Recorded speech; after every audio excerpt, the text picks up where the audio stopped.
Few names in bodybuilding carry as much mystery as Vince Gironda. His students called him the Iron Guru.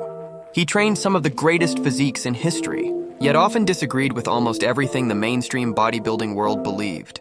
In 1984, Vince Gironda released his most powerful and legendary book, Unleashing the Wild Physique, better known as the Wild Physique, written with one of the great bodybuilding publisher, Robert Kennedy. This 192-page book collected more than 30 years of Gironda's real-world experience and training methods that he had tested and refined over his career.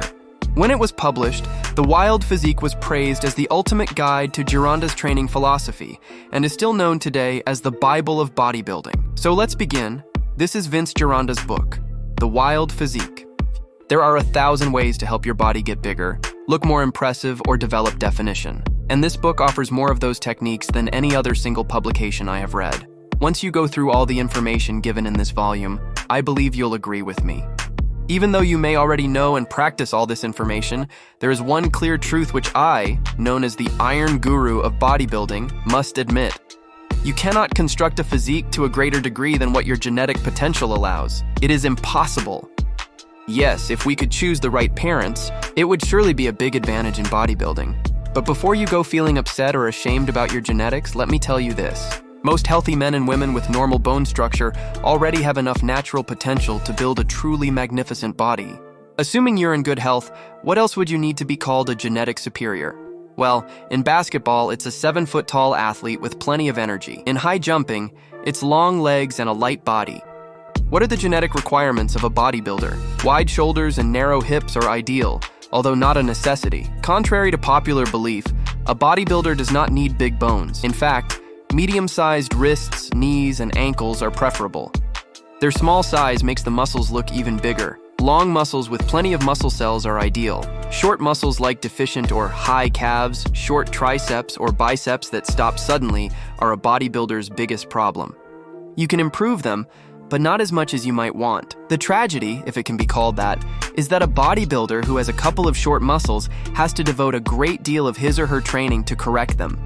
If you have inherited well-shaped, long muscles, like Sergio Oliva or Lee Haney, for example, your training can be less complicated. To put it another way, there is not the burning need to sculpt the body with specific cosmetic exercises, as would be the case if you had high calves, long-wristed forearms, short triceps, and high biceps that left a 4-inch gap at the elbow when flexed. Even if you had the most genetically superior physique possible, you could still ruin it with careless training and a junk food diet. The ideal body should have straight limbs, no bow legs or knock knees. Good health, energy, and the ability to recover from hard exercise are basic needs. Good natural posture is also helpful, though very few top bodybuilders have perfect posture. The best I've ever seen is my student Mohamed Makkawy. It's not just his smile that makes him shine on stage. He has a natural grace and perfect posture, which come from his natural build. His physical potential goes beyond just having good genetics for building big muscles.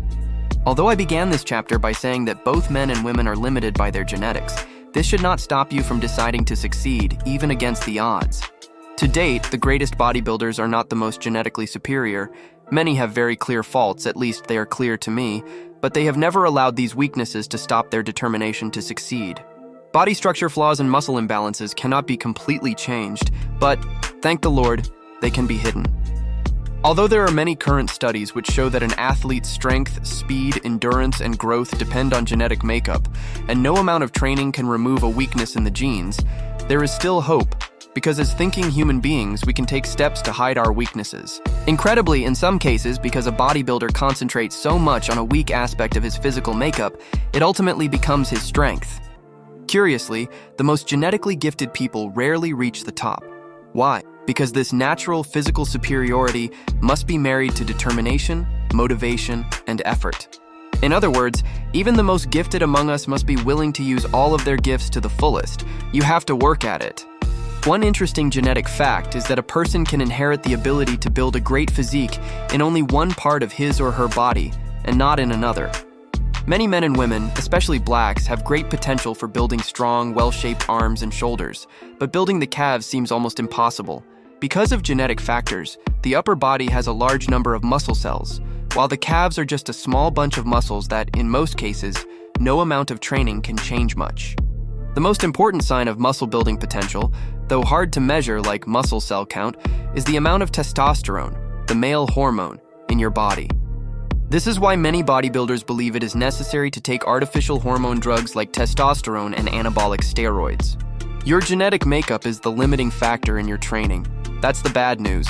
The good news is that no one has used his or her full potential to the complete limit of their genetic ability. Even though bad genetics have made it hard for many bodybuilders to reach their highest goals, no one has ever been fully or completely stopped by them.